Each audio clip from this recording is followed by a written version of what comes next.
welcome to the American Sports Connection. I am your host, the one and only Joey Railroads. I'm here with my buddy Rygal and Rich, and we're going to talk about some Monday Night Raw. How's it going, fellas? Pretty good, Mike. How about yourself? Doing well. I'm good, guys. How are you? I'm fantastic. So, what did you guys think of the go-home show of Raw? I don't know. Bed at like 10 o'clock. I watched it this morning. I don't know about you guys, but to me, that shit was white noise all night long. It was like I paid more attention to other things, and I was still like right on par with everything that was happening. Yeah. Me too. I watched more of the NBA Finals than I did of Raw. Yeah, Another shit go-home episode. Sorry, Ryan. No, go ahead. I was just in the tiny chat talking to people. I don't feel like I missed anything. Yeah. That was more enjoyable, actually. If I didn't have that, I probably would have fell asleep. Yeah. It was what it was. I just don't understand how you're going to have a show that is the go-home show before your pay-per-view, and it's that bad. And correct me if I'm wrong.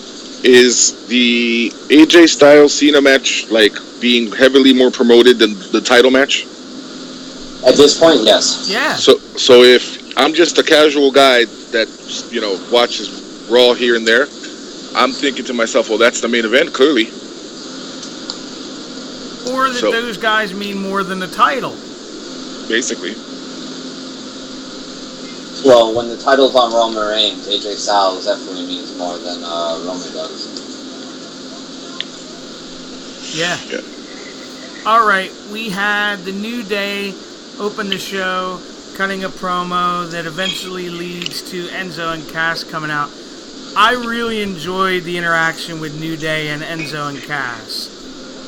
Nothing PG about that shit. No, that was way. I was like, what? You talking about blowing? And I forgot what terminology Cass used exactly, but he basically called the unicorn horn things on their heads dildos. basically. But it was funny, and maybe it's just because we're from the Jersey, New York area that we all enjoy Enzo and Cass. Because I know a lot of people that don't like them. Yeah, those are just people. Right. Whatever. But eventually, after Enzo and Cass and the New Day do their thing to hype up the pay-per-view, the Vaudevillains interrupt them, and Simon Gotch, or no, excuse me, it was Aiden English that came out singing. I was like, oh my god. Yeah, that was like, what a way to fucking kill something that was doing so great. Yeah. Jesus. Which eventually leads to Gallows and Anderson coming out, and to the first match of the night, which is Enzo and Cass and the New Day versus the Vaudevillains and Gallows and Anderson. It was an okay match. Yeah, it wasn't terrible. No. They did their usual spots and stuff, and it could have been a little better, but it wasn't bad. Lance in the chat says, guys, he's a big fan of Cass, but cannot stand Enzo. I love Enzo. Enzo's my favorite thing in WWE right now. Lance, go back and watch NXT. You'll like Enzo. All right, Harry Denny says hello. What up, Harry? Hey, what's up, Harry? HD3? No, HD2. No, he's HD2. Yeah, HD2. HD3 is his son. But no, this was a solid match. The only thing that surprised me was that Gallows and Anderson went over. Really? It didn't matter really who won, but if I would have been more surprised if one of the Vaudevillains got the pin. True. I just meant I was surprised that they let the champions get beat. Yeah, they're not trying to beat Enzo and Cass just yet. That's true. Yeah. All right. Well, now, if they want to go somewhere with Cass, they have to book him smart in everything that they do with Enzo. They can't start booking him like the Big Show, because when they do break him away, no one's going to take him seriously. Yeah. Yeah, especially if he turns 50 times. Exactly. In a year. Yeah. All right, after that, we had a Darren Young vignette with Bob Backlund spazzing out again. I think that was a very similar one, or the identical one to the week before. I know. And you know that they don't even go through the what's the word I'm looking for here? The same exact thing that they do on SmackDown, that is the same exact thing they play on Raw. That's what I thought. It looks eerily similar. So if you guys watched SmackDown on Thursday, you saw the same exact thing last night. Okay. And the week prior was the same thing. Alright, so they debut him on SmackDown, not Raw.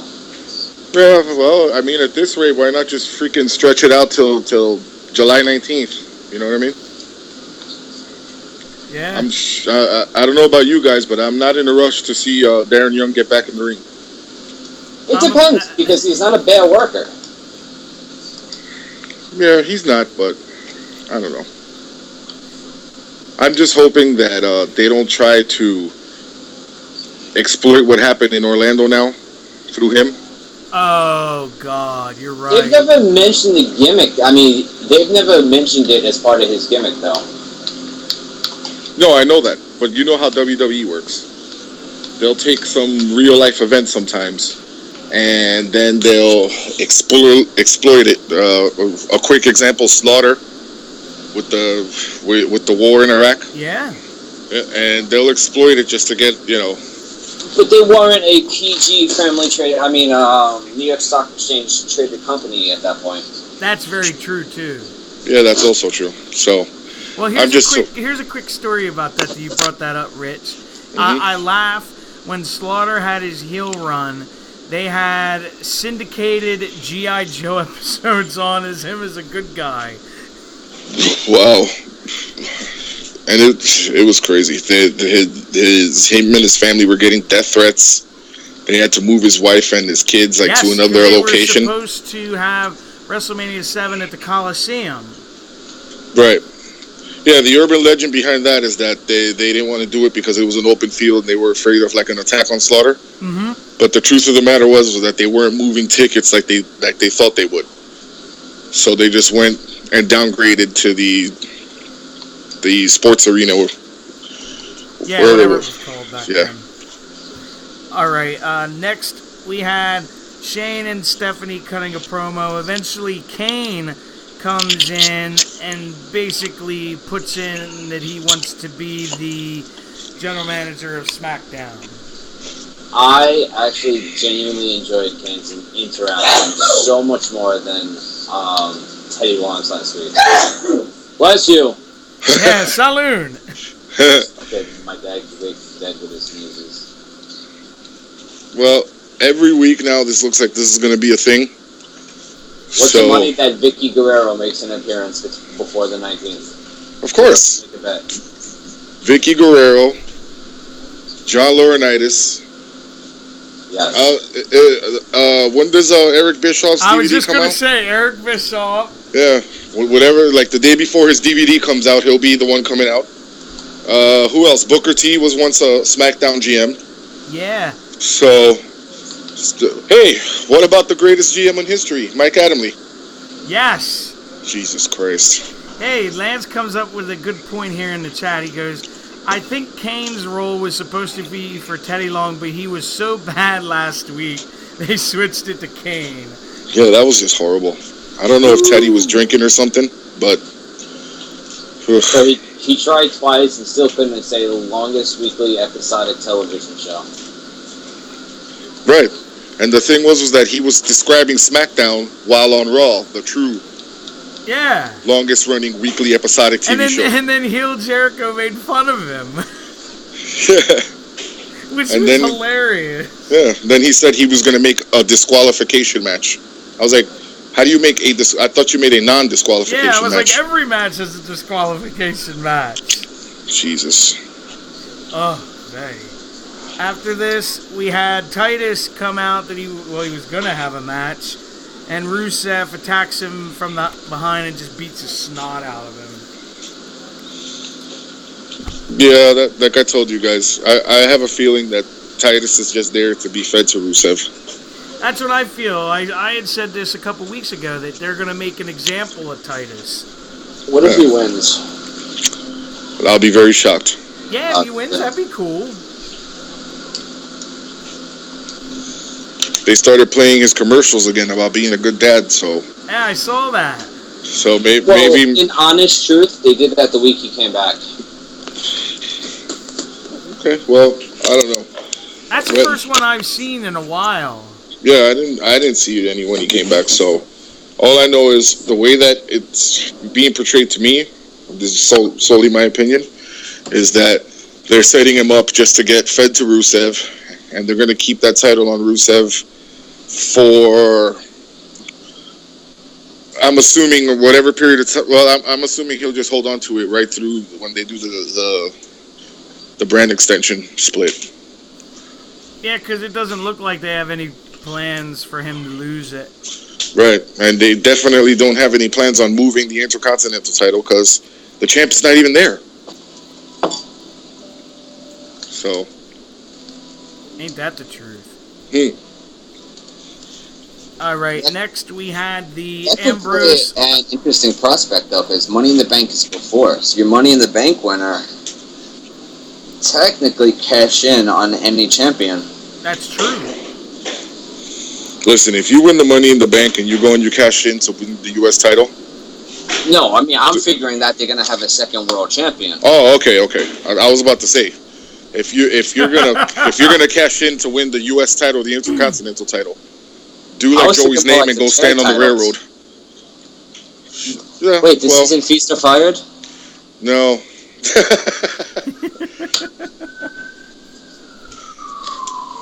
All right, next we had the Ambrose Asylum. I have to be honest with you, this segment kind of just almost put me to sleep.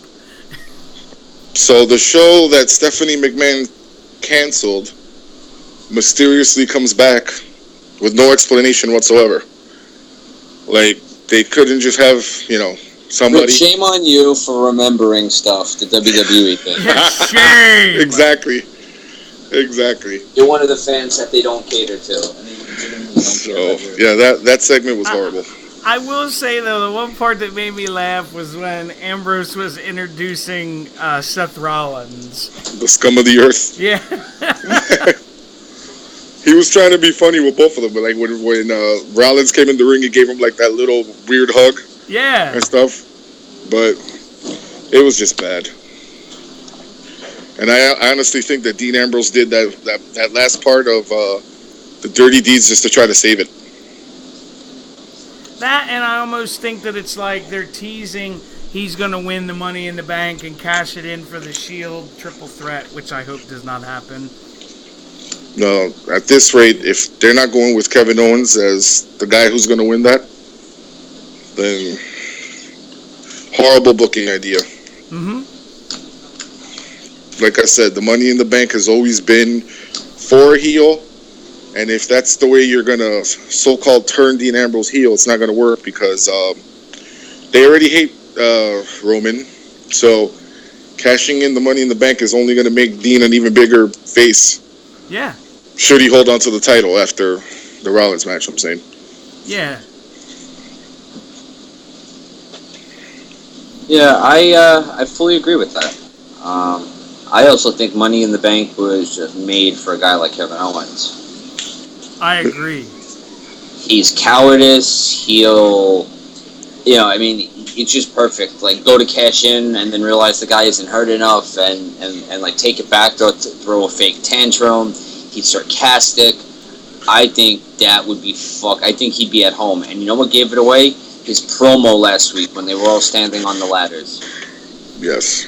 That was the most Kevin Steen promo he's cut since he's come to WWE. Yeah. And I guarantee you Vince, was all over it. Like, Vince walked away knowing that was the star right there if he had any doubt in his mind. Because he could he killed it with that promo. Yep. All right, next we had Paige versus Charlotte. This was a quick one, and shockingly, Paige wins clean. In like 2 minutes. Yeah, I was like, holy cow.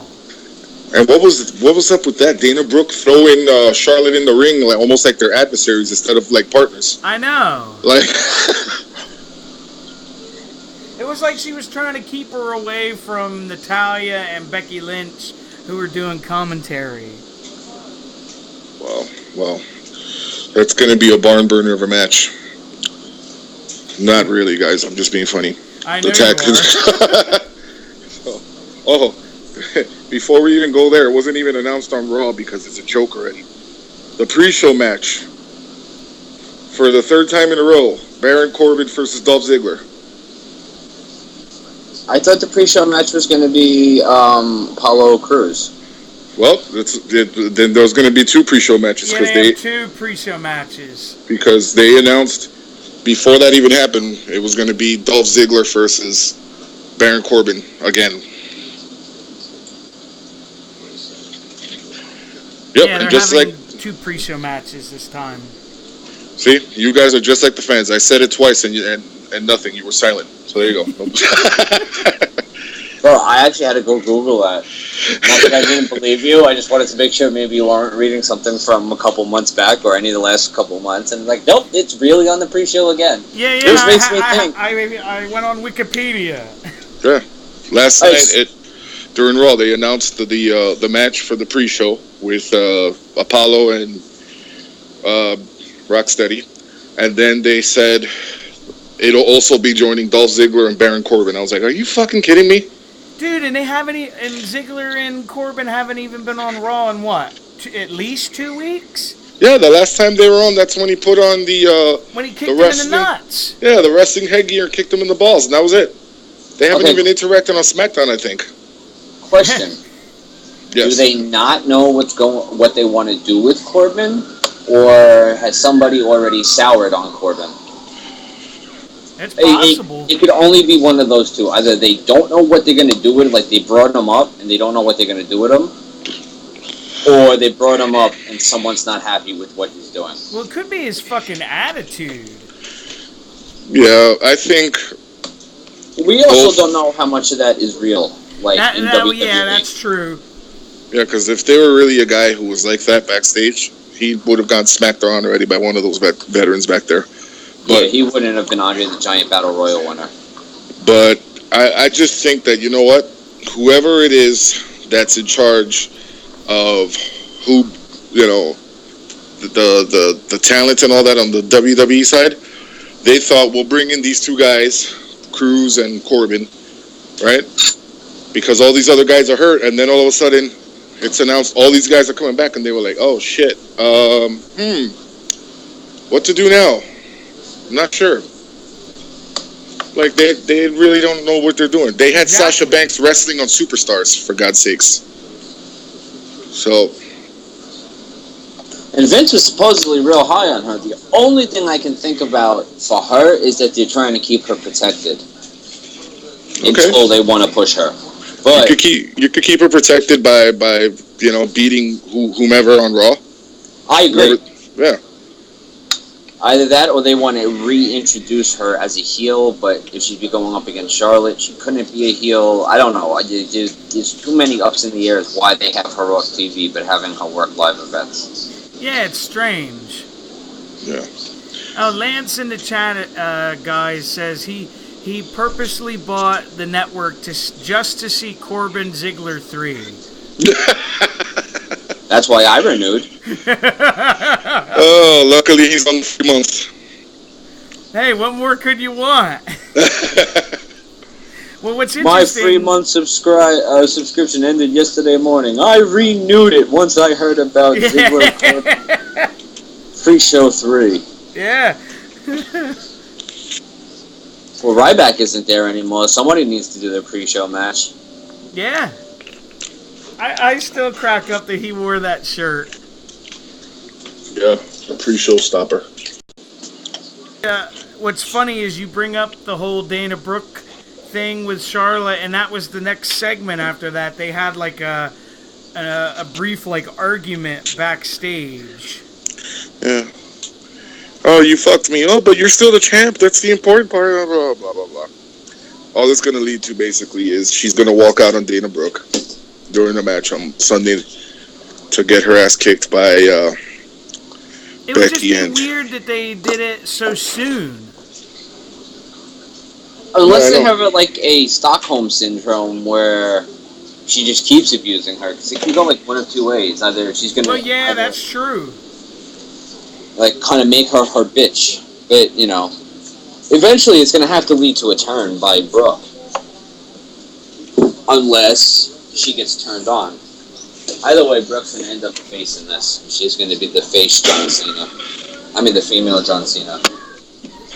Yeah, because everything I've read is they want to make her the female Roman Reigns. Yeah, because Lana didn't work out. She was poised to become the biggest babyface female on the roster before she decided to tell TMZ she was engaged. Yeah. That's all I'm gonna say. Sigh. Alright, next match was Zack Ryder versus Sheamus. Why?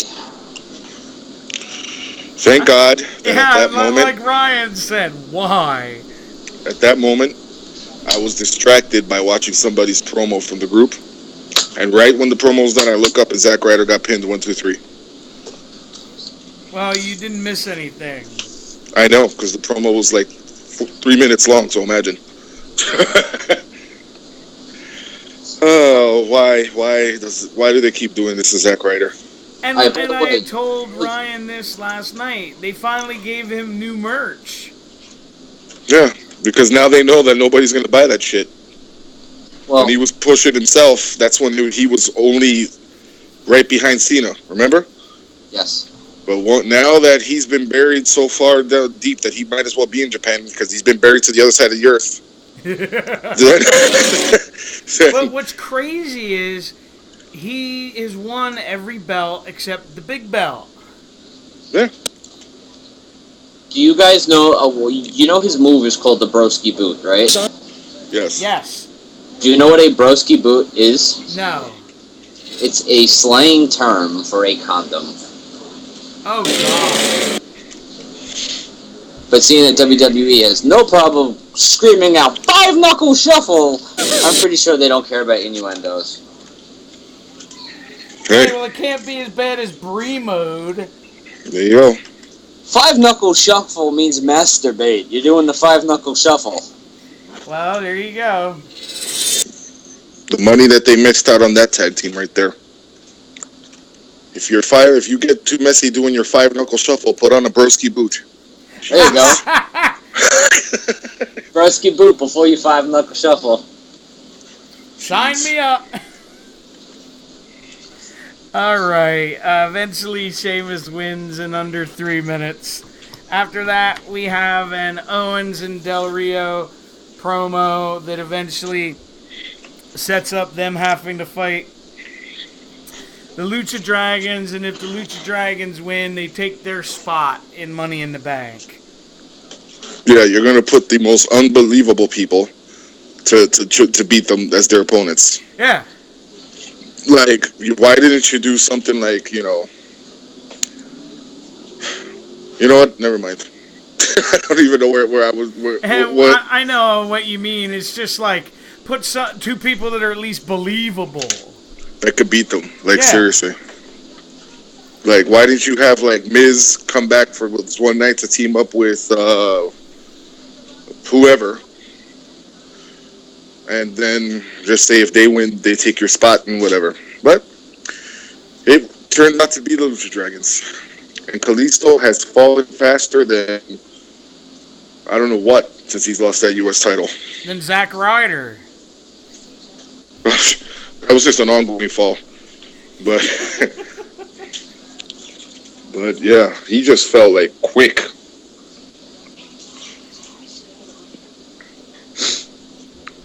And they've done nothing in terms of trying to rebuild the Lucha Dragons as a tag team threat or anything. So, I know exactly what their first feud is going to be after the brand extension. You know what it'll be? What is it? Mexico versus Puerto Rico. There you go. Oh God. Lucha Dragons versus the Shining Stars. Bada boom, worst match in the room. How you doing? Sick. That would be painful to watch. Very. I mean, you know it's bad when the Shining Stars had one match and they haven't been on TV since, other than vignettes. I told you exactly that.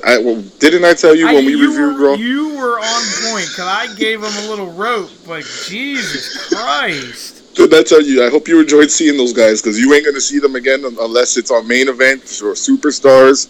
And that was even before we found out about the brand extension. Here you go, fellas. Lance in the chat says the loser between the Lucha Dragons and Primo and Epico, they have to build the wall. So it's definitely going to be the Lucha Dragons. Yeah.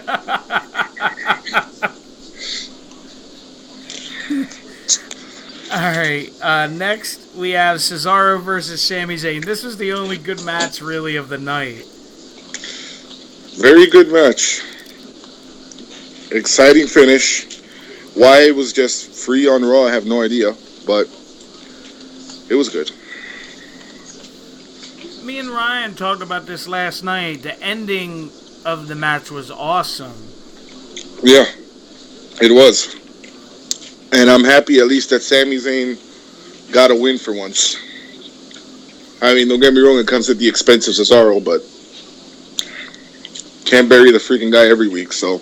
Well, did you read there, I read a report why they've been having Sammy lose so much? Why?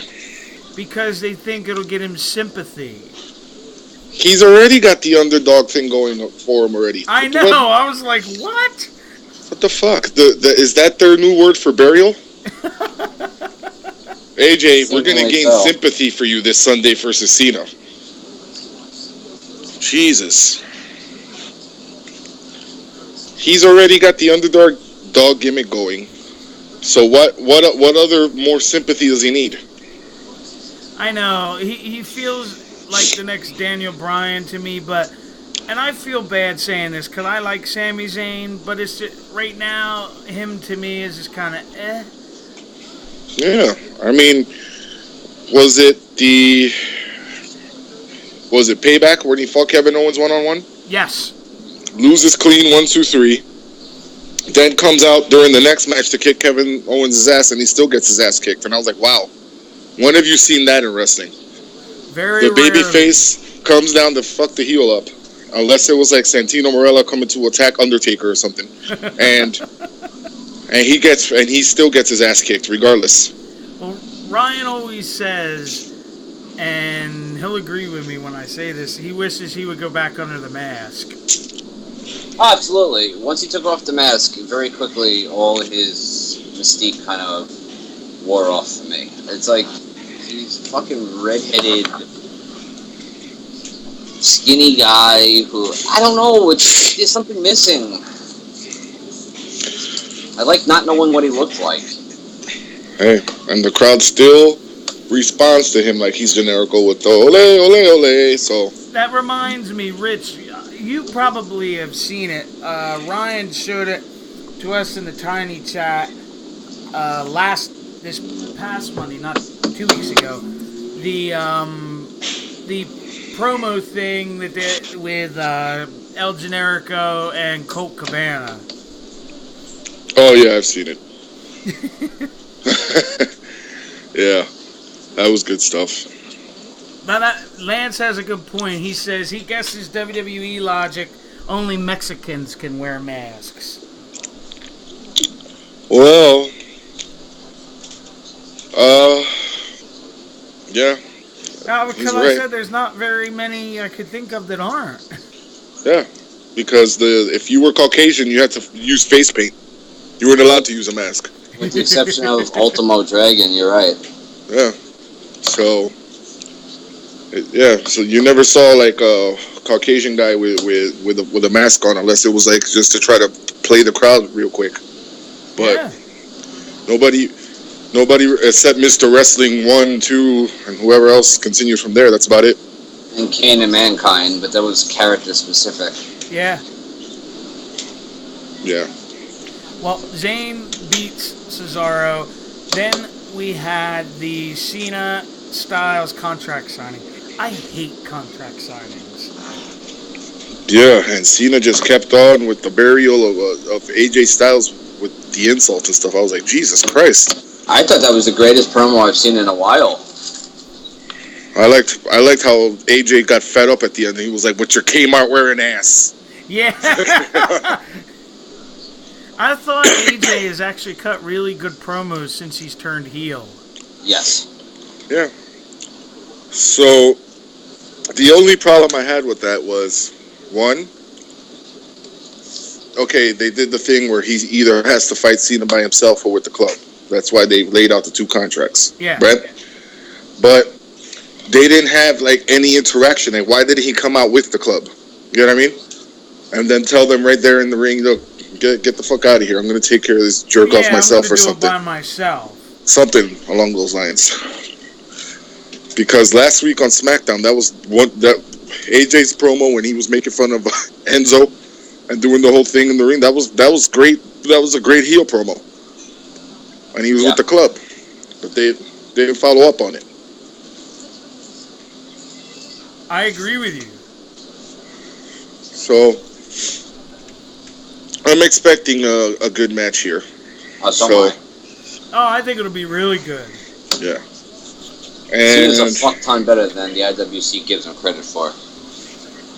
And AJ, in my opinion, well, you know what? I'll wait till the end of the show where you're going to ask all the questions. Well, you're going to run down the card, right, Joey? And then we give our predictions? Okay, so go ahead. The only problem I had with this segment is it ran a little long. Yeah. Other than that, it was all right. Okay. Next, we had the Lucha Dragons versus Del Rio and Owens. You know how much of this match I saw? How much? The ending. That's it. Like I said, Raw was white noise for me last night for a lot of parts. So it was okay, but it was just pointless to me because we all knew that the Lucha Dragons weren't going to fucking get in the Money in the Bank. Right. Well, now, if it would have been like, let's say, Kalisto and somebody else put his name here versus them two, because Kalisto's at least beaten Del Rio. Insert name here. Kalisto at least has beaten Del Rio a few times this year already. That would have been more believable. But right when you put Sin Cara in there, it's like, yeah, sure, you're gonna win. Okay. So it was what it was. Yeah, I know what you mean, and it's like it tried to set up more tension for the pay-per-view. Right. Which, to me, when I think of it, when I see Del Rio, I'm like, I could give 2 fucks about him. I know. He's Mexican Sheamus to me. That's all he is. That's a good one. Yeah, I'm gonna just call him Rocksteady from now on. Sheamus, I mean. Oh, man. Yeah. That's funny. Mm-hmm. And our main event, we had Jericho versus Ambrose. Why? I feel bad saying this because it's like you just said. Why? Because we've seen them wrestle how many times since WrestleMania? Yes. Why didn't they have freaking Ambrose versus Del Rio? I'm not even sure if that match has ever happened one-on-one, but no. So why the fuck? You know what I mean? Why did you just have Kevin Owens? Don't you think that segment would have been a lot better if it was Kevin Owens arguing back and forth with Chris Jericho? Yeah. Jesus Christ. Why is it so easy for us to book this, like, while we're just sitting here talking? Doing this. It's probably because they're used to being Hollywood writers. That would suck if that was a show then. Because you put the two best antagonists together. You don't put like. Anyhow. I know what you mean. Two guys that probably should have had their blow-off match at the last pay-per-view to wrestle again. Right. Exactly. And they just wrestled each other on SmackDown. Yeah, that's what I mean. Like, shit. It's not that it's a bad match, it's just that I don't care. Seriously. Like, how many times are you... Like, why do they do that? Like, it's like either they don't give you enough of one match, or they give you too much of one match. Randy Orton and Sheamus comes to mind.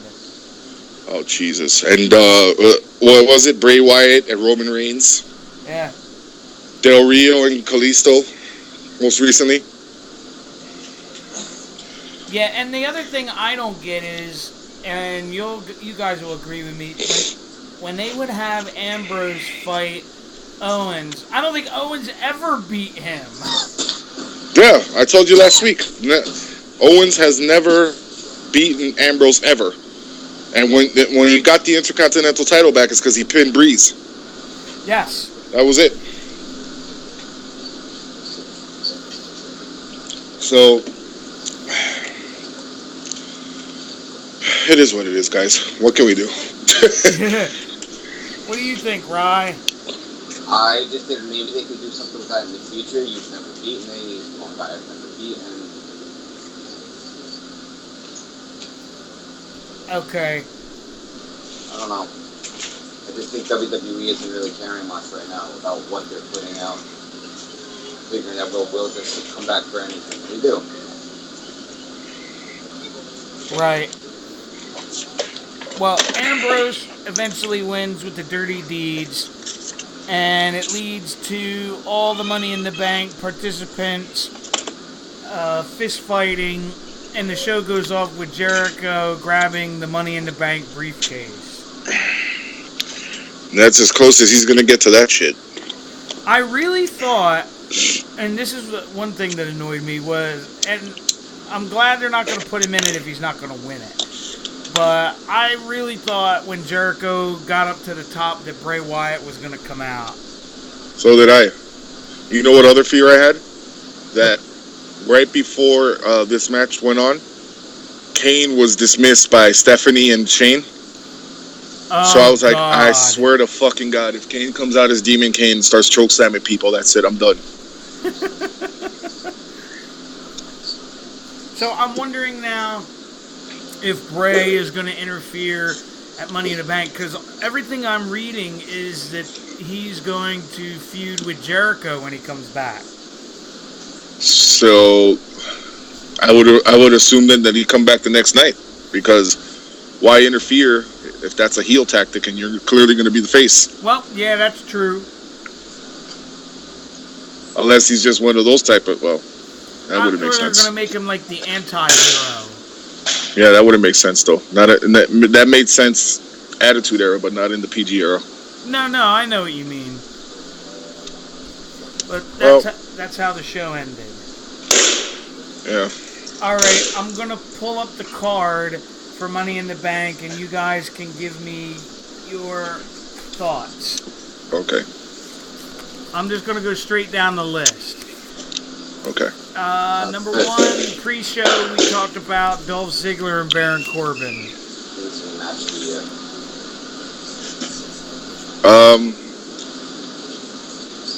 I don't know where to go with that one, because you would think they would let Corbin win if he's the guy they want to, move up. Right, but if they were going to move him up, then why the hell is he still in this feud? So at this rate, it's if Ziggler wins, okay, cool. If Corbin wins, whatever. Well, no, if Ziggler wins, that's just proof that they're giving up on Baron Corbin. Excuse me, that's what I meant to say. I just can't see them letting Ziggler win for the fact of they've shown that they're not going to invest in him. You know what I mean? By the way he's been booked. Right. He shouldn't have won the first time. That's pretty much what fucked Baron Corbin then too. So We'll hope that they do the right thing since they bought up Baron Corbin in such a big way, winning the Andre the Giant Battle Royal, and that he gets the win. I agree. And the other pre-show match we have is Apollo Crews versus Sheamus. I think they're going to give it to Crews. Yeah, I think you have to. Yeah, you have to. Because there's no way, even if he is on the pre-show, that you can lose your debut on a pay-per-view card. Right. So, it should be Crews that goes over. Yeah, I agree. After that, we have Charlotte and Dana Brooke versus Natalya and Becky Lynch. Oh, well, like I told you, Charlotte walks out on Dana Brooke, and she either taps to a sharpshooter or a disarmer or whatever it is. Yeah, I can see that happening. Yeah, what Dana Brooke takes the pin and then gets yelled at. Just don't put her close to a heater. No, just fucking no. She's so much plastic she'll melt. They must be using different lights then when they put them on the ring, because they usually say the ring is freaking hot from the lights. So if she hasn't withered away yet in the ring, they're doing something right. You got a point. I agree with you with everything both of you guys said. All right. We talked about this already. Rusev against Titus O'Neil for the U.S. title. Fuck, man. Ow. I don't know. Titus is gonna lose bad. I got Rusev. I'm kind of leaning that way too. But WWE likes to pull surprises, so you never know.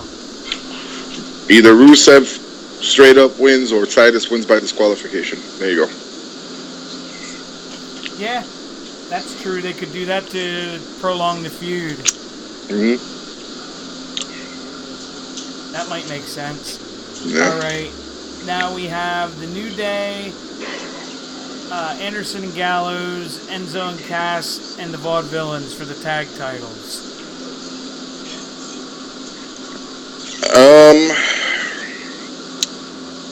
I want to say New Day, but if they're gonna drop the straps, then it should be to Gallows and Anderson to establish the club as like a true force in WWE. Yeah, that would make sense. Mm-hmm. Because I think New Day is to the point where they are so over, they don't need the belts. Right. And they keep doing the little counter thing of how many days they've been holding it, so that's always like the kiss of death. Yeah. So that somebody in Stanford remembers. Write this down in case they break the record. Just keep telling us how many days you've been champion. Yeah. Come up on a record, let us know so we can end it straight, so that we can take the title. Yeah. Next we have Styles versus Cena. I think this will be the match of the night. I do too. I think AJ is going to go over. So do I. Yeah. AJ wins this one, and Cena, wins the next gets 5. Yep. Gets it right back. I was going to say, because that's the recent way they've been doing it. Yep. Cena always gets a second chance. Yeah, well, it's usually the guy that he's facing beats him the first time and then beats him like 4 in a row. Yep. Oh, so Lance is saying for you to speak up, Ryan. He said he can barely hear you. Is that better? Yes. Okay. Sorry. All right. I'm as next, close to my mic as I can get. Okay. Next we have the Money in the Bank, which is Kevin Owens versus Cesaro, Sami Zayn, Jericho, Ambrose, and Del Rio. Oh I got Owens too. So do I. I know they tried to tease it where it could be Jericho or Ambrose last night. I still believe Owens is the guy. Yes, for sure. I will mark the fuck out. Oh yeah, I would mark out too. That made 3 of us. And the last match, the main event, Roman Reigns versus Seth Rollins. I really don't see them taking the strap off of Roman. I think there's going to be something weird that happens here, like a DQ or something, just to kind of prolong this for another month. Or Roman wins through shenanigans. That's possible too. Maybe they'll finally give the people what they wanted. Just make the goddamn guy a heel already. Because I don't see Seth winning the title till SummerSlam at best. Yeah. And then most likely getting cashed in on.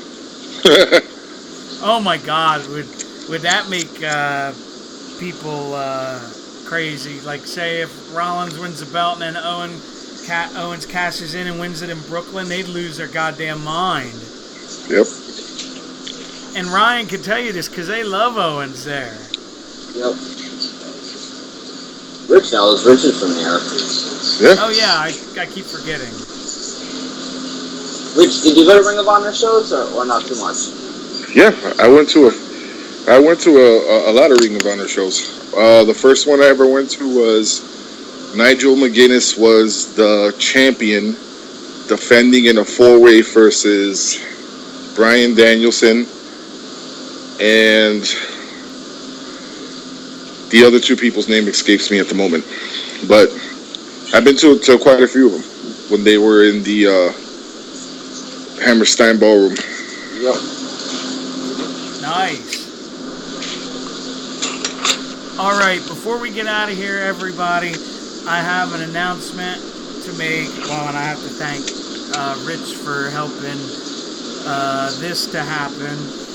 Next Tuesday night, same time, 8 o'clock Eastern, we're going to have our first guest on the show, which will be, well, he's former now, but very first WrestlePro heavyweight champion, Matt McIntosh. Yeah, that ought to be cool. Matt's a good dude. Yes, Matt is an amazing wrestler and an amazing heel.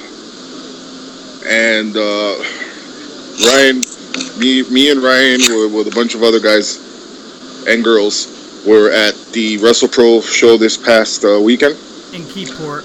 Yes, and Matt was the semi-main, I want to say, and he was a title match.